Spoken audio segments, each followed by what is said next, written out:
l'époque, l'abeille sur nos paquets de céréales n'existait pas encore. Et pourtant, Einstein soulignait déjà leur importance pour notre survie en tant qu'espèce. Il disait d'ailleurs que si les abeilles venaient à disparaître, l'humanité n'aurait plus que 4 ans devant elle. Pour préserver les pollinisateurs, l'Union européenne a lancé l'initiative Un nouveau pacte en faveur des pollinisateurs. Dans cette initiative, 3 objectifs principaux ont été décelés à atteindre pour 2030. Dans ces objectifs, des actions et des mesures concrètes. On vous explique.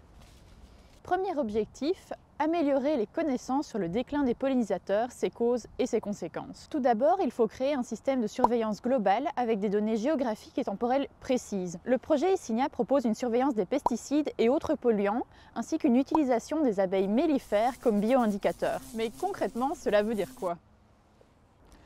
En gros, il faut créer un recueil complet avec des informations sur les habitats des pollinisateurs en région rurale agricole. Ensuite, il faut collecter des données et informations en soutien au programme de l'Union européenne Horizon Europe afin de permettre des études approfondies sur les pollinisateurs. Le but, créer des outils comme des cartes afin de suivre le déclin des pollinisateurs et des espèces menacées et d'établir des stratégies afin de les protéger. Enfin, rien n'est plus important que l'éducation et la sensibilisation pour offrir des formations dans ce domaine. Le partage de ces connaissances pourrait être source de décisions politiques en faveur de la protection des pollinisateurs, en ayant pleine conscience de leur nécessité pour notre survie.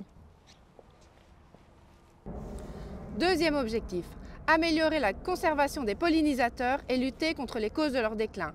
Il faut d'abord savoir de quoi on parle. Quels sont les dangers pour les pollinisateurs? D'abord, l'urbanisation, le manque de nature et la biodiversité dans nos villes, la pollution lumineuse et les insectes exotiques comme le frelon asiatique. Il est nécessaire de créer des zones protégées comme le réseau Natura 2000, mais aussi de restaurer des habitats stratégiques et essentiels à la survie des pollinisateurs. Dans le cadre de la PAC, mais non, pas lui, la politique agricole commune, il est question de créer des techniques agronomiques plus respectueuses de l'environnement en diminuant l'utilisation des pesticides. Il faut aussi favoriser l'utilisation des bandes fleuries le long des cultures pour attirer les pollinisateurs. La Commission s'engage à réduire de 50% l'utilisation des pesticides d'ici 2030.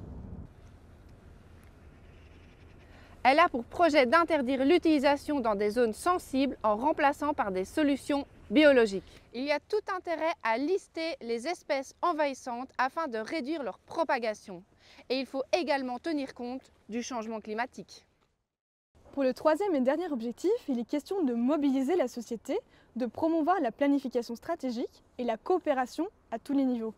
Mais la grande question, c'est comment faire ? Il faut aider les citoyens et les entreprises à agir concrètement. Il est donc nécessaire de mobiliser le monde scientifique, politique et agricole à agir de manière collaborative.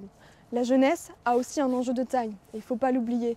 Mais sans soutien de l'international, sans action concrète mondiale, rien ne sera possible pour sauver les pollinisateurs.